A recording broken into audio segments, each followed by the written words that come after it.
The sky was quiet above the moon called Vera 9. The stars blinked slowly, and the surface was covered in a thick silver mist. Nothing moved on this cold, strange moon until a small human patrol ship flew by. Inside that patrol ship sat Tareen, a young human soldier. He had been flying alone for 2 weeks, checking quiet corners of space. It was part of his duty. Tareen was a ship technician too, so he often fixed broken things during his missions. Suddenly, a blinking red light appeared on his screen. "Strange," he whispered. "An unknown signal." It was weak but real. Someone or something was sending a distress call. Tareen adjusted his controls and followed the signal. The closer he got to the moon's surface, the thicker the mist became. His ship lights barely reached through it, but finally he saw it.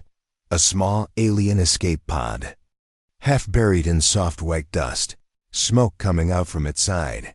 He landed his ship nearby and stepped out with a scanner in his hand. His boots crunched lightly against the moon's surface.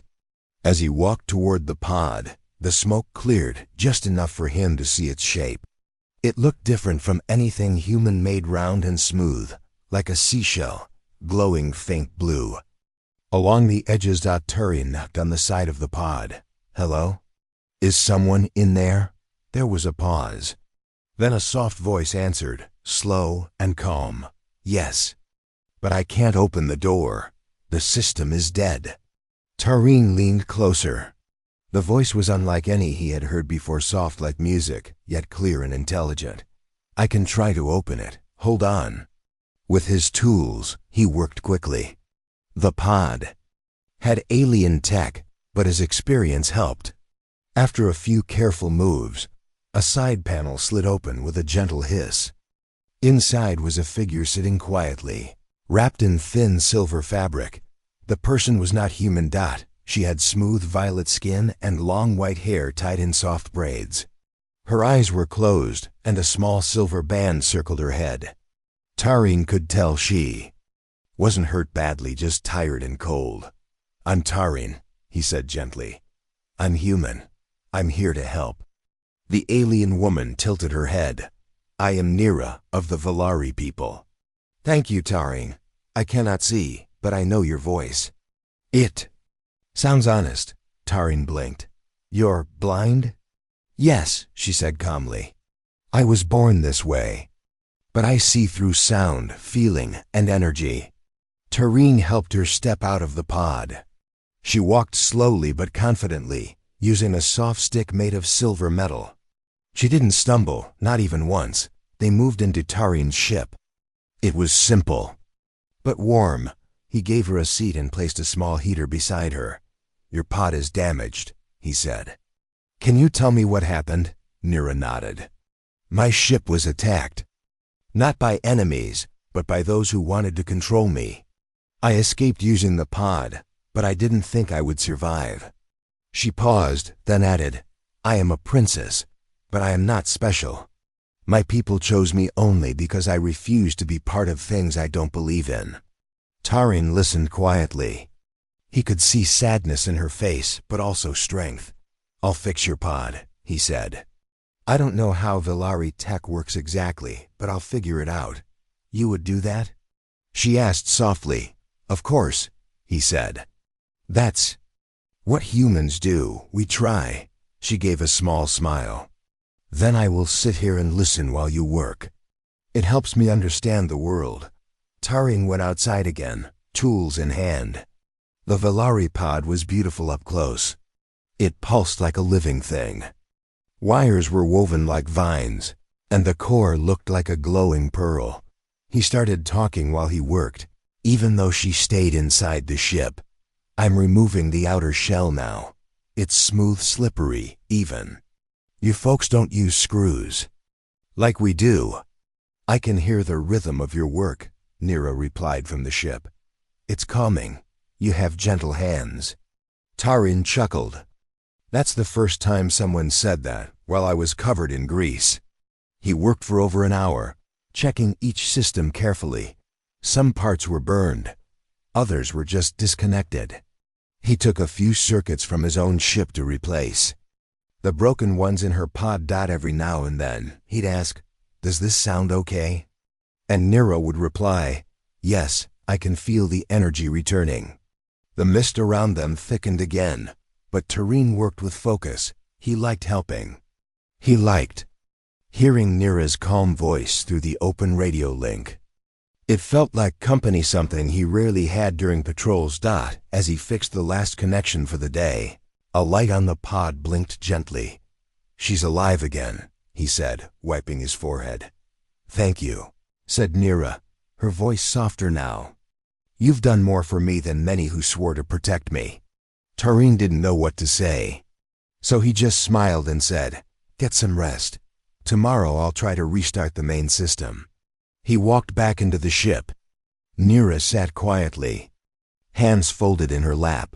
"I cannot see," she said, "but I can feel light in this place. It's you. You carry it." Tareen looked at her, surprised, but all he said was, "Good night, princess." "Just Nira," she said. "I am only a person now." Morning on the misty moon came without sunlight. The sky above was always pale, with soft clouds floating like silent waves. But inside Tareen's small ship, there was warmth, light, and the quiet sound of repair tools clicking into place. Tareen had started early.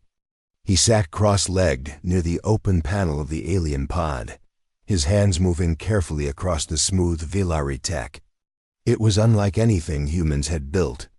The energy wires pulsed like gentle rivers, and the control crystal at the center glowed, softly responding to his touch. Nira sat inside the ship's main room, close to the radio speaker that Tareen had left open for her. Though she could not see, she listened deeply to every sound. The clicks of the tools, the short breaths Tareen took, the hum of energy returning. It painted a picture in her mind more vivid than color. "You are careful," she said after a while. "You touch the ship like it is alive." Tareen smiled. Even though she couldn't see it, "It sort of is, isn't it? I've never worked on anything like this before. It breathes. It reacts. It's like I'm talking to it." Nira nodded slowly. "It understands your hands." Tareen paused, wiping sweat from his brow. "You say things differently. I like that." Nira tilted her head. "What do you mean?" "Back on Earth, we just say, 'Nice job, mechanic.' But you say, 'It understands your hands,' sounds like poetry." Nira gave a soft laugh. "To the Vilari, words are like songs. We do not shout. We do not fight. We speak what we feel." "I've never met anyone who didn't fight," Tareen said. "Even humans who love peace, we still argue.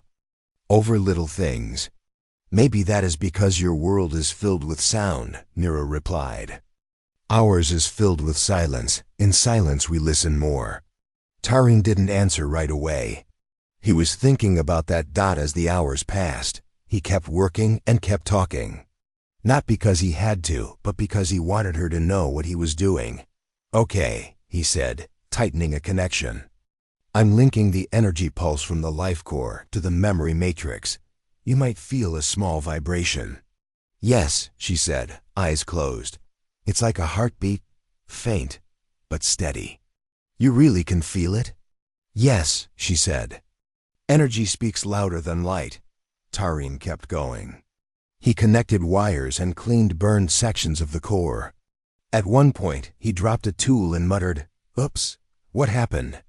Nira asked gently, "Just dropped my spanner," or wrench in Earth words. I always mix them up. "You sound calm," she said. "You make it easier," Tareen replied. "It's nice having someone to talk to." There was a short pause. "I feel the same," Nira said. "I have spent most of my life in quiet places, with people who speak only through thought. But hearing your voice, it makes things feel real." Tareen stopped working for a moment. He looked toward the ship where she sat. He had helped people before: soldiers, travelers, even space miners, but no one ever said things like that. "Well," he said, standing up and stretching his arms, "I could use a short break. Want some warm water or protein crackers?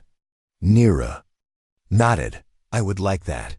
He returned to the ship and brought a small thermos and a pack of dry food. Nira held the cup carefully, fingers tracing its shape. Your world has many names for things, she said, sipping slowly. What is your name for? A connection between two people without lies? Tarin blinked. You mean friendship? She thought for a moment. Friendship, that is a good word. I'd like to be your friend, Tarin said. Nira smiled. Then we are friends. They sat in quiet for a while. The mist outside thickened, but inside the ship, a different kind of light was growing, one of comfort and trust. Tarin glanced at the pod. I think I can finish the rest of the repairs tomorrow. But there's something strange about the flight core. It's like it's waiting for something. Nira tilted her head. Maybe it is waiting for its pilot. You? She nodded. The ship responds to the pilot's energy. Mine is weak now. I will need rest. Then rest, Tarin said. You've got time. She leaned back in her seat, hands folded in her lap. Will you keep talking while I rest? Sure, Tarin said. What should I talk about? Tell me about your world. And so Tarin talked. He told her about green forests, tall cities, flying cars, and oceans that moved with the wind. He told her about human music, about silly things like ice cream and dogs that bark too much. He explained how rain feels on skin and how snow falls like tiny stars. Nira listened with quiet wonder. I cannot see, she said softly, but in your voice, I can imagine. You ever been to Earth? He asked. No, she replied. My people avoid contact. They fear what is unknown. But I do not. Well, Tarin said, smiling, if you ever visit, I'll give you the full tour. We'll skip the boring parts. Nira laughed, and that laugh made the ship feel less cold. Later, as night came to the misty moon, Tarin prepared a soft bedroll for himself near the pod, just in case it reacted strangely during the night. Before turning off the lights, he asked, Are you comfortable? Yes, she said, because you are near. Tarin felt a warm feeling in his chest. Not romantic, not strange, just a deep sense of being trusted. And on a moon where no one lived, in a part of space few visited, two lives from different worlds were beginning to move together, slowly, quietly, like stars drifting closer. Morning arrived again on the mist-covered moon, though it looked the same as everyday pale sky, quiet winds, and soft white fog drifting through the air. Inside the human patrol ship, Tarin stretched and stood up from his sleep mat. His muscles were a little stiff, but his mind was sharp and ready. He looked over at the alien pod. It pulsed with faint blue light now, like a slow heartbeat. Progress. Nira was already awake. She sat quietly, hands folded in her lap, listening to the soft hum of the ship. Good morning, Tarin said with a smile in his voice. Good morning, friend, Nira replied gently. I heard your breathing change. You were dreaming. Was I talking in my sleep? He asked with a light chuckle. No, she said, but I could feel the rhythm of peace. You were not afraid. Tarin thought that was a beautiful way to say it. Thanks. I guess it's easier to rest when you're not alone. He walked back outside to the pod and opened its hatch. Tools in hand, he started on the flight core, the most important and complicated part. It sat in the center of the pod like a glowing heart. It was quiet, not fully active.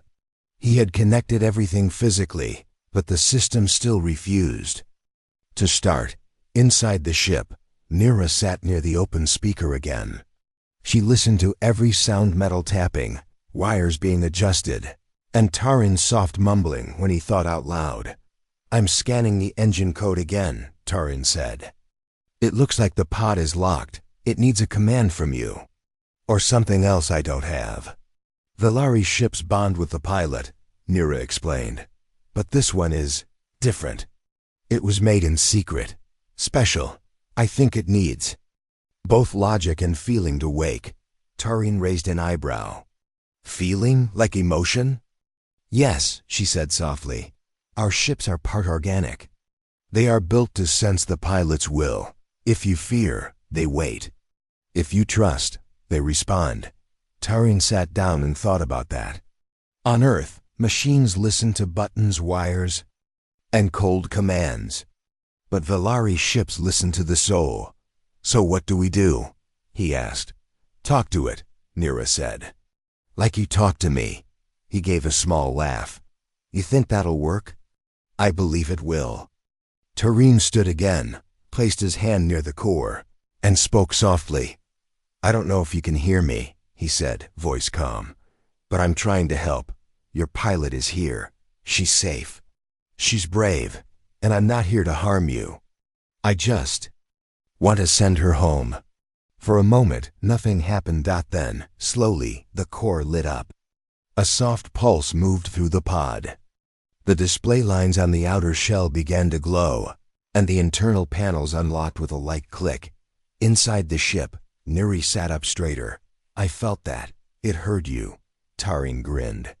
Maybe it likes my voice. Just like I do, she said, with a warm tone. Taurine returned to the pod and carefully began testing the systems. The flight drive showed green, partially charged. The memory bank was working again, too. But the navigation system gave a strange error. The nav unit is scrambled, he said. It's like someone locked it on purpose. Nira's voice turned serious. That is likely true. Before I escaped, someone from my father's council tried to stop me. They wanted me to return. They may have hidden a tracking code inside. Taurine's eyes narrowed slightly, but not in anger, just. Focus, I'll dig it out. Might take a few hours. But I've dealt with tricky code before. He sat down beside the pod with a datapad and started checking lines of alien script.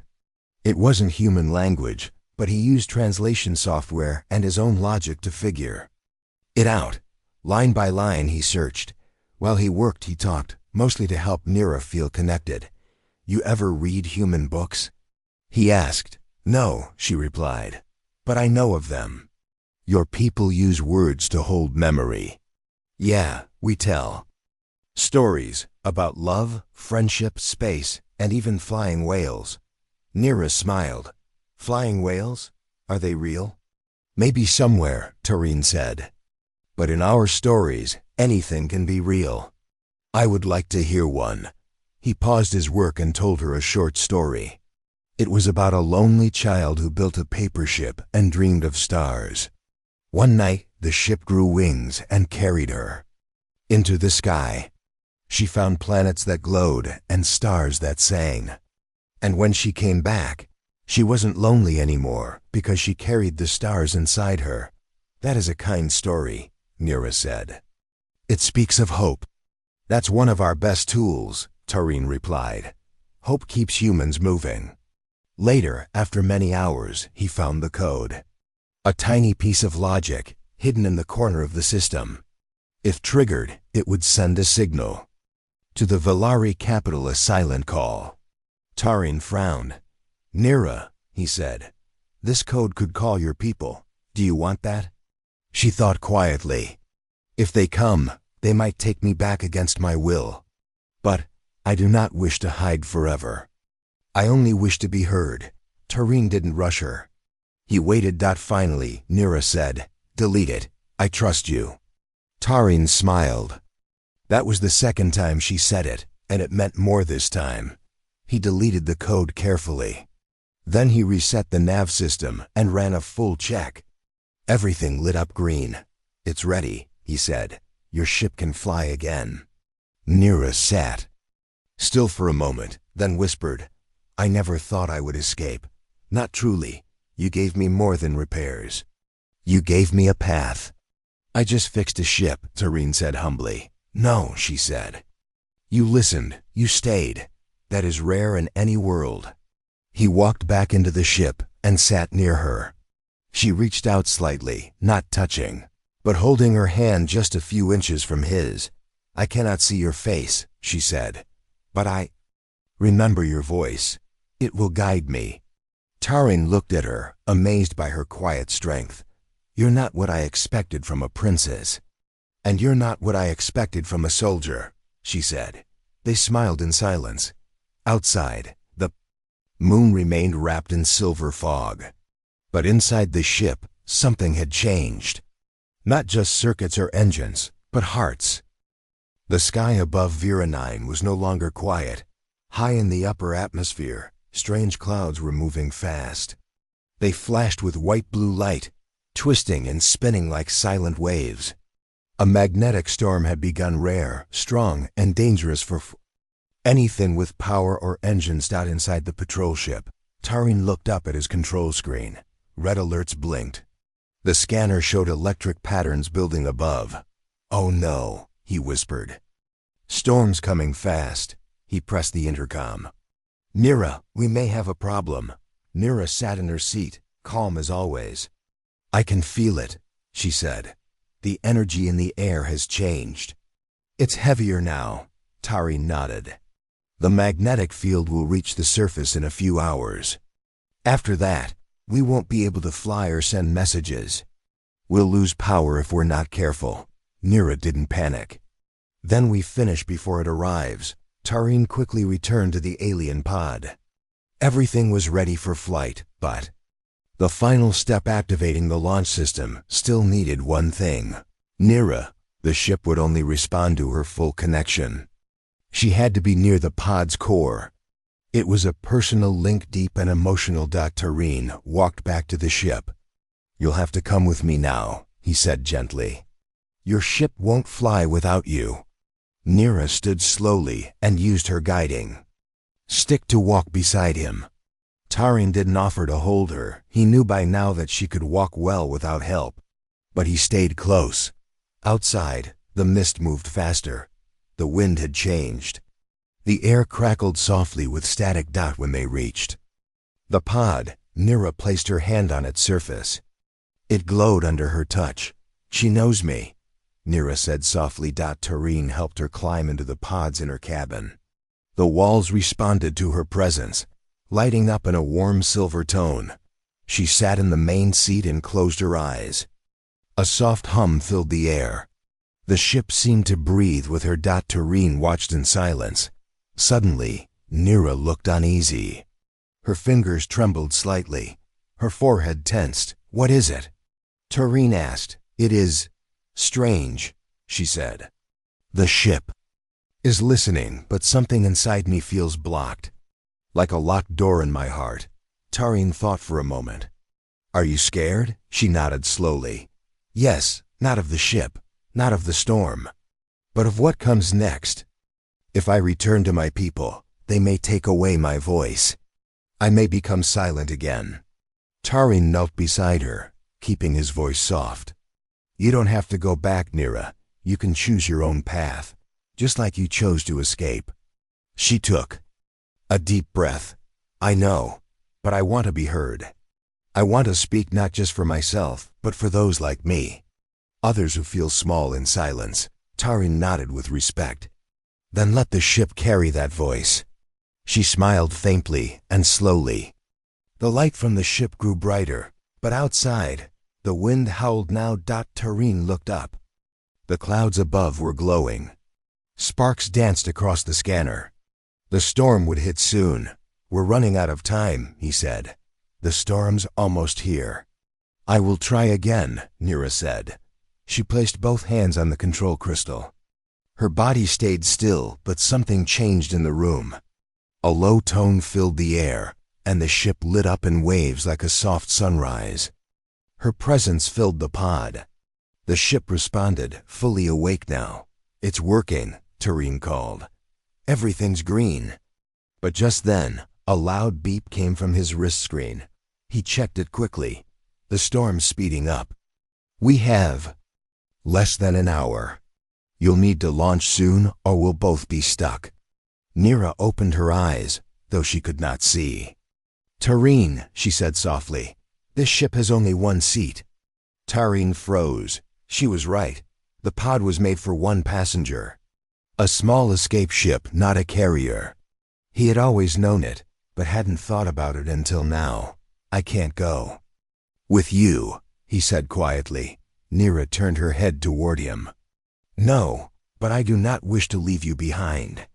You must, Tareen said. You have a message to bring, a voice to carry. This is your chance. He tried to smile, even though something heavy was building in his chest. I'll stay until the storm ends, he added. My ship has basic shielding. I've been through worse. Nira didn't speak for a while. Then she reached out. Her hand searched the air slowly, carefully until it found his. She didn't grab it tightly. She just placed her fingers lightly on his dot. It was the first real touch between them. Her skin was warm, gentle, and light as a feather. In my world, she whispered, we don't touch often. But this is my way to remember you. Tareen didn't move. He didn't need to.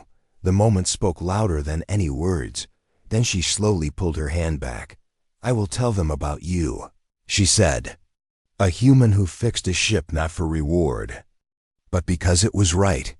And I'll remember a princess, Tareen said, who could see without eyes and speak without sound. Nira turned her face toward him one last time. I hope we meet again on a world without fear. Tareen stepped away and closed the pod door gently. The outer shell lit up fully. The engine's warm dot. He walked back toward his ship just as the first flashes of stormlight filled the sky. The clouds roared without sound, shaking the air itself. Behind him, the pod rose slowly, smooth and silent, like a pearl drifting into the sky. Tareen stood in the mist and watched it disappear into the glowing clouds. He felt no sadness, only peace. The storm came fast, just like the scanner had warned. It moved over the moon like a giant, invisible wave. The sky turned silver blue, and sharp flashes of energy lit the clouds from within. The wind made no sound, but everything in the air felt heavy like the weight of electricity. Before a THUNDERCLAP. Tareen sat inside his patrol ship, watching the screen. The systems were safe for now, but he had powered down most parts to avoid damage. Only emergency lights and one heating unit stayed on. The storm could last hours, maybe even longer, but Tareen wasn't worried about himself. His thoughts were still on the small pod that had flown into the sky just minutes before the storm hit. Near a dot she had left quietly, with the same calm strength she had shown since the moment they met. Her words still echoed in his mind. I hope we meet again on a world without fear. Tareen stared out the small window of his ship. The clouds were too thick to see anything, but he pictured her pod flying higher, past the storm, into clear space. She was free now, and she was strong enough to choose her own path. He smiled to himself. She did it, he whispered. She really did it. To pass the time, he opened a small notebook he kept beside his seat. It was old, filled with notes, repair sketches, and quiet thoughts from long patrol nights. He flipped to a new page and began writing. Entry 122. Helped someone. Today. Not just with tools, but with heart. Princess Nira of the Valari. Kind, honest, brave. She said I carry light. But I think she was the one glowing. He stopped writing when the ship gave a soft beep. A message? Tareen leaned forward. The signal was weak flickering, but real. It wasn't from Nira's pod. It was from a Valari rescue vessel. He opened the message. It was short and formal. We received a burst transmission from a royal pod. Signal was scrambled. Requesting confirmation of last known location. Identify yourself. Tareen took a deep breath. The message was polite, but he could feel the tension behind it. The Valari were careful people. They didn't like surprises. He typed back. Human Patrol. Officer Tareen. Found and repaired escape pod belonging to Princess Nira. She is safe. Left before storm hit. Awaiting further instructions. He hit send. Seconds turned to minutes. Then, finally, a reply came. Acknowledge, stay in place. We are coming. Tarin leaned back. He didn't know what would happen next. Would they thank him? Question him? Ignore him? He didn't care much. He had done what felt right. That was enough. Hours passed. The storm began to fade. The clouds thinned, the static air lightened, and the sky above turned soft again. Tarin powered up his ship and checked systems. Everything was working. Then a new light appeared in the sky. It was smooth, silver, and shaped like a large winged petal, a Velari vessel. It hovered above with silent grace, then slowly lowered beside Tarin's ship. The hatch opened. 3 Velari stepped out, tall, calm, dressed in layered silver robes. Their eyes were pale like Nira's, and their steps were light. One of them approached Tarin. "I am Raven, first guide to the royal line," he said. "You are the human who helped the princes." Tarin nodded. "Yes, my name is Tarin. She's safe." Raven gave a small nod. "We received her full report. She spoke highly of you, very highly." Tarin didn't know what to say. "She was a great person. Brave." "She asked us for something," Raven said. "Something unusual." Tarin tilted his head. "What did she ask for?" Raven paused. "She requested permission to return to this moon. Not now, but in the future, not as royalty, but as a friend." Tarin's eyes widened a little. "She wants to come back here?" "Yes," said Raven. She said, "I left something behind that cannot be seen, only felt." Tarin felt his chest warm again. "She also gave us this," Raven added, handing over a small, smooth object. It was shaped like a leaf, glowing. Gently, Tarin turned it over. It was a message stone, a Velari recording tool. He activated it. Nira's soft voice filled the air. "Tarin, if you are hearing this, then my ship made it. I made it because of you. You gave me more than safety. You gave me choice. And that is rare, even for a princess. My people may not understand all of what I feel, but I do. If you ever find your path crossing mine again, I hope we will walk together on any world. And if not, then know this, you are remembered, and always will be." The message faded. Tarin closed his eyes. He let the silence wrap around him. "She's something special," he said. Raven replied. "And so are you, it seems." The Velari gave a respectful bow. Then he turned to leave, but before entering his ship, he paused and looked back. "You have changed her," he said. "Without touch, without vision, only through presence. That is rare and valuable." Then, the Velari ship rose gently and disappeared into the sky. Tarin stood alone again, but it didn't feel lonely anymore. He sat back in his ship, holding the glowing leaf in his hand. There were no fireworks, no loud music, just peace. And a new feeling, like something just beginning. A bond. A quiet one. A connection made not by orders, not by duty, but by choice. Time passed slowly on the quiet moon of Vera-9. After the Velari ship left, Tarin stayed behind for a few more days. The storm had cleared, the sky had gone calm, and the scanner showed nothing unusual. Still, he waited, checking systems, writing notes, and sometimes just sitting outside his ship with a warm drink in hand. He often looked up at the stars, wondering where Nira was now. She had flown off into the unknown, back to her world, her people, and her duties. But even from this quiet moon, Tarin could feel that something had changed between their worlds.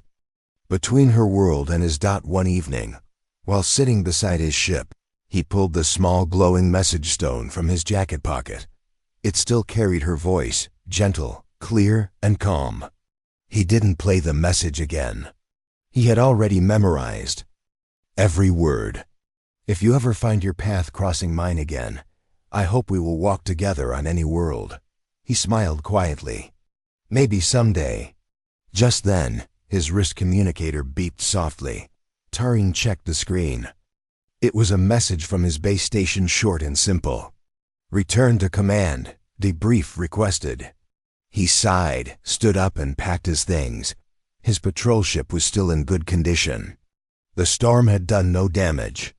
As he lifted off from Vera 9, he looked down once more at the soft silver mist below. Goodbye, quiet moon, he said. And then he flew home.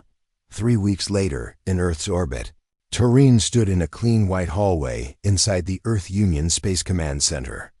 He had completed his report, answered all questions, and now he was waiting for his next assignment. But something felt different. People passed by, busy with their work, pilots, engineers, officers, but none of it held his attention. His thoughts were still in the stars, still in that soft, quiet ship with glowing walls, still in that strange alien pod with a voice that knew how to listen. Just then, a voice came over the intercom. Officer Tarin, report to Dock 4B immediately. Tarin blinked. Dock 4B? That was the diplomatic hangar. He grabbed his jacket and headed there quickly. When he arrived, he saw something that made him stop and stare.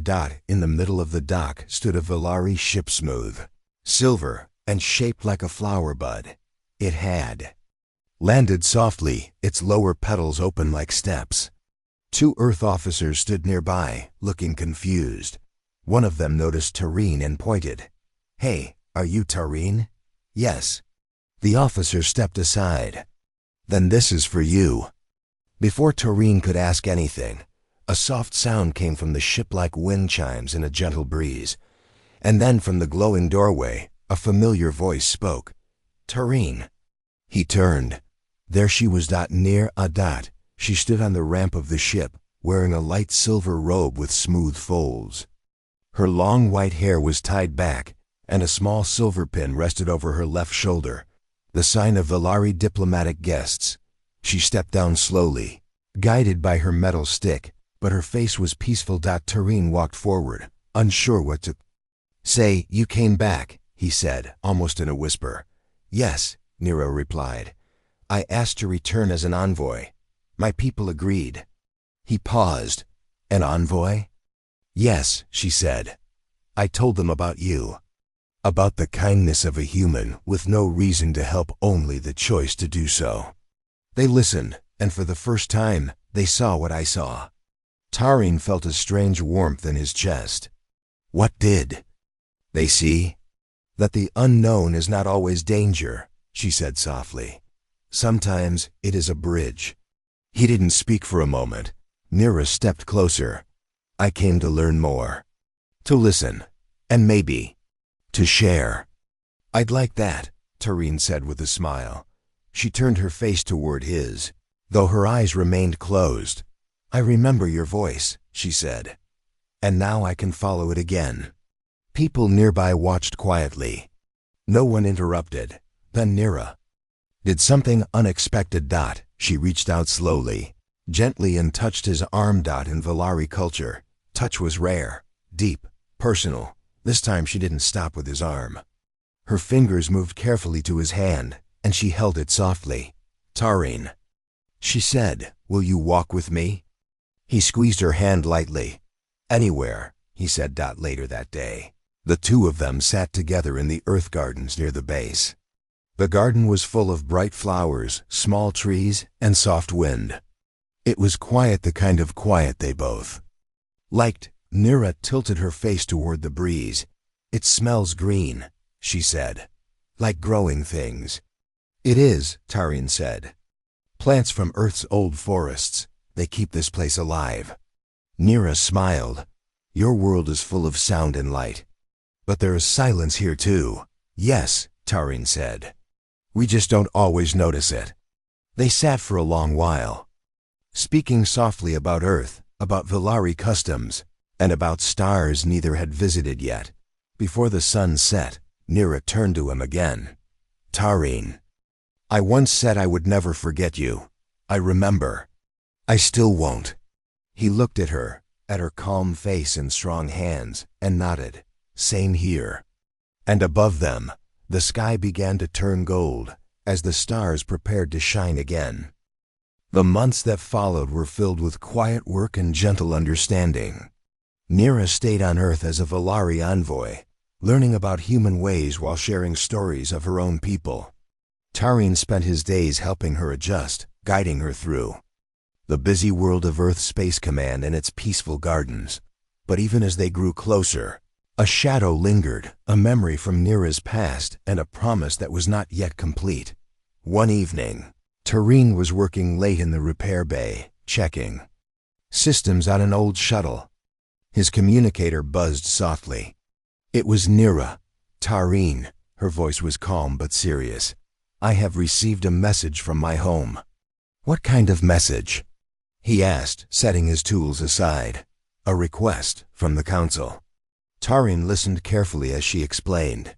They want me to return. To stand before them again. Not as a blind princess, but as a voice for change. Tareen felt his heart tighten. Will you go? She was quiet for a moment. Yes, but not alone. What do you mean? I want you to come with me. Tareen blinked. Me, to Valari space? Yes, she said. You helped me escape before. Now you can help me face what I left behind. Tareen thought about the dangers they might face. The unknown politics. The secrets waiting in silence. But he saw her voice clear, brave and full of hope. I'll go, he said simply. Days later their ship left Earth's orbit, heading toward the distant stars of Valari space. The journey was long and quiet. Tareen learned more of Nira's people, their customs, their fears, and their dreams. When they arrived, the Valari homeworld was unlike any place Tareen had seen. Crystal towers rose into pale skies, and gentle lights floated through the air. But beneath the beauty, he sensed tension. The council awaited Nira's return with watchful eyes dotting the grand hall. Nira stood before the council, her hands folded. Her face calm but determined. You have changed, the eldest council member said. Not all welcome your return. I return not for power, Nira replied, but for peace, for understanding between our worlds, for the voices of those who cannot be seen. Tareen stood beside her, silent support in his presence. The council spoke for hours, questions, doubts, and ancient rules. But Nira's voice was steady. You taught me strength is not in sight, but in will, not in silence, but in speaking truth. Slowly the council softened. They saw the change she carried. When the meeting ended, Nira turned to Tareen. Thank you, she said quietly. Tareen smiled. I only stood by you. Weeks passed. The Valari began new talks with Earth, opening doors once closed. Nira and Tareen worked together, bridges between two worlds. One night, under the twin moons of Valari, Nira and Tareen walked quietly through glowing gardens. She reached out and took his hand. You came with me into the dark, she said. And you stayed, and I will stay, Tareen answered. No matter the light or shadow. They stood together, not needing to see, but feeling everything. Above, the stars shone brightly, silent witnesses to a new journey.